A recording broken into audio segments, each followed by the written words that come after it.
Right.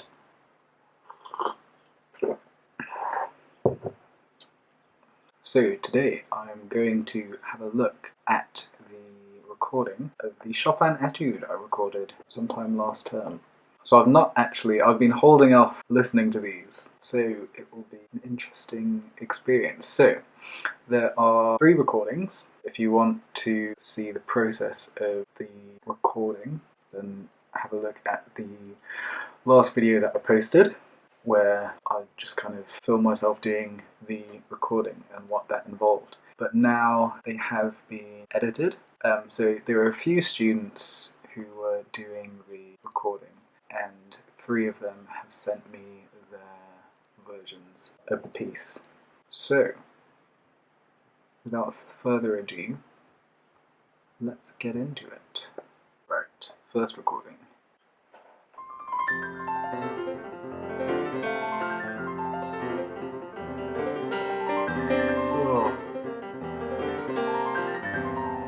I feel like I want to be like a strict teacher standing behind me, just smacking me on the back of the head, being like, "Why are you playing like this?" I always find listening to recordings myself quite cringy, um, because like having practiced the piece a lot and listened to like people who are really good play them, I'm like, I know how it should sound, and this isn't it. But nonetheless, let's go through it. Yeah, so right off the bat, it's quite interesting just to hear what he's done in terms of the general acoustics of it. So in the hall that we recorded in, it was quite a big hall and it has very kind of echoey acoustics. So there was lots of sound bouncing around the place, which he's just taken out of his recording. So it doesn't sound like it sounded in the actual hall, which is quite interesting. There are all kinds of technical things. But one of the things the echoey acoustics do really well is just hiding all your mistakes. So for fast pieces like this, you're you're basically able to play and make a whole load of mistakes, but because it's so echoey and there's so much sound bouncing around and so many notes, it's quite easy to kind of hide the mistakes. Whereas because he recorded it and then took out the kind of echoiness of it, you can now hear all the mistakes, which is always fun. Let's keep listening.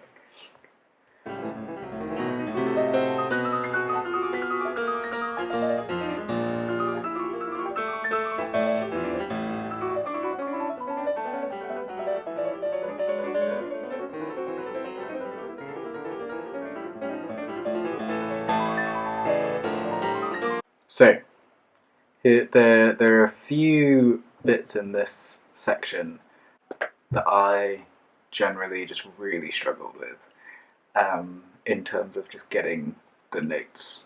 But it sounds like he has cut out some of the mistakes.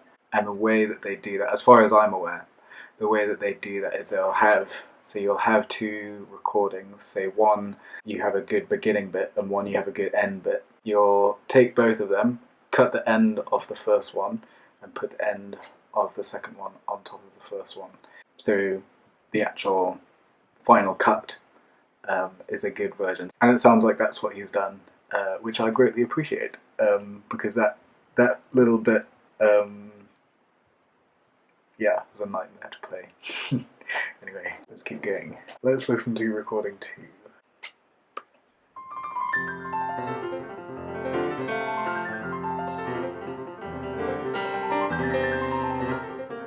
I just want to hide all my mistakes.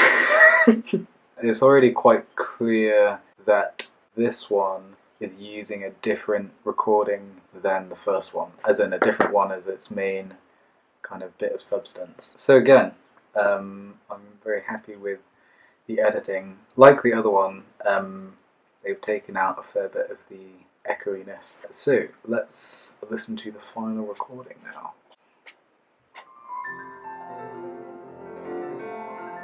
Ooh. So right off the bat with this one, you can tell that he's not taken off nearly as much of the kind of the general reverb of the room, which means immediately to my ears it sounds much more similar to how I heard it in the recording. So it'll be interesting to hear this one.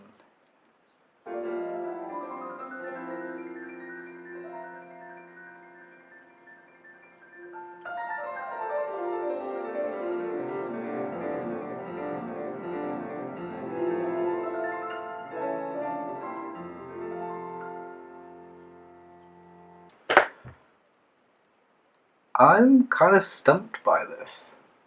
I thought listening to the other two that I wanted a bit more of the reverb, but now listening to this one, I'm not sure. I don't know how much you can hear the difference, but it feels very different to me. Where the other two sounded more like they were done in a studio, this one sounds more like it's done just where it was, in the hall, which makes sense because he hasn't taken away the general ambient sound of the hall. I like all of these. I'm very impressed by what they did. But yeah, it's interesting. I think overall, I would probably choose the first one. I'm probably going to listen to them a few more times before I decide which one I will post the full thing of. But we'll see. Yeah, I hope you guys found this interesting. My general idea for doing these behind the scenes videos is just to kind of demystify the whole, just like everything that goes on in the music world. Well, not everything that goes on in the music world, because I have no idea about a lot of it, but a lot of things that go on, like people will hear a kind of final cut recording and be like, wow, that's so amazing. And there's lots of stuff that goes into it, and often performers get all the credit for like playing well, but also the editors of all those recordings put in a massive amount of work. Even just me editing these videos, I'm like, flip, this is so much editing. So yeah, thank you to all those students who have done this and done these edits and sent them to me. I greatly appreciate it, and we'll look at the next ones next week. Bye.